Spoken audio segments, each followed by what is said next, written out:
This is just another clip, again an example to showcase some of the things we've been talking about. This clip will mainly talk about the benefit of a back three and the strength of a back three. It will also talk about inverted wingers and when you really shouldn't use an inverted winger and when a true winger would be best. It's a very interesting clip, combines a bunch of the things that we've been talking about so far in the course. So we'll play it from here, and this is obviously Holland versus Spain in the World Cup 2014.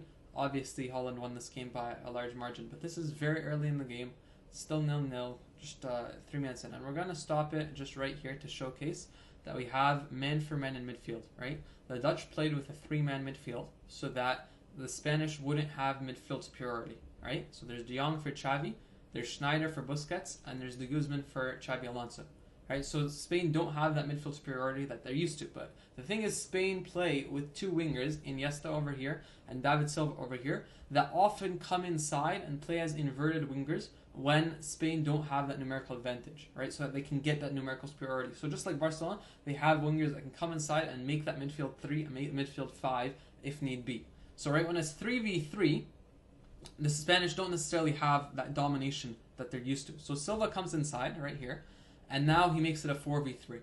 And the benefit of not just making it a 4v3 when Silva comes inside is that either he's left in this space between the midfield 3 and the back 3, which is not good. Obviously, we don't want a player that good in that dangerous space that we've talked about.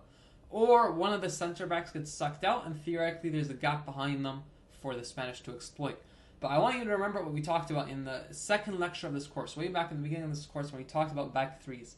And I said one of the strengths of back threes is that through the middle, it's very difficult to expose them the same way you can expose a back four through the middle. Because even if one center back comes out to press or to add a man in midfield, there's still two center backs behind them. They can just transition to a back four and there's no real trouble. And so that's what's going to happen. Here, Martin Zindi, one of the center backs of the Dutch, comes in to press David Silva. So Silva, who ordinarily, if this was a back four, if we just ignore Martin Zindi, he would ordinarily have this space, right? He can turn, he can run at the defense, he can probably play a ball through for Diego Costa or for Iniesta, right? And Holland would be in trouble if someone came out, because then there would be a gap behind them, right? We talked about this on the back four.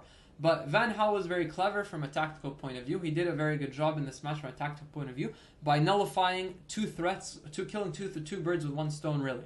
Right, he nullified the Spanish midfield superiority when a man comes inside by bringing a center back out, and he nullified the fact that they like to drag center backs out and expose the hole behind them by playing with the back three. So it was very good from Van Gaal. We're going to see here it's 4v4 in midfield.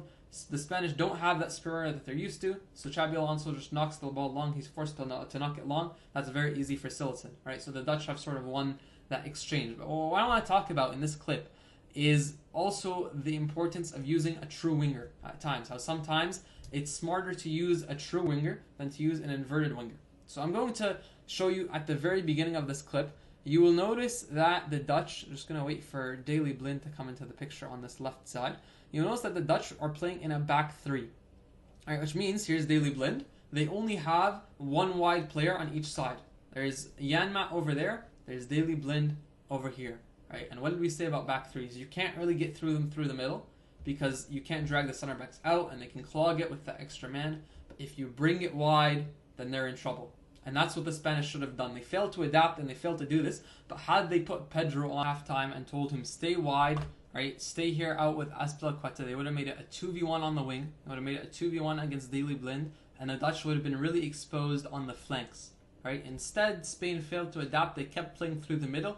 They kept trying to win the midfield battle, and they couldn't. They were nullified by the Dutch having one man in their midfield for one man in the Spanish midfield, and so they prevented them from winning that battle. They were forced to long balls to Diego Costa, which was very easy for the Dutch defense to deal with, and that's how Holland really won the game. But again, I really encourage you to watch the game in its entirety if you can, because it was very interesting from a tactical perspective, the way Van Gaal went about it. Very interesting how he nullified the Spanish. But yeah, just another interesting clip that showcases a lot of the concepts that we've been talking about so far in the course. That's it for now.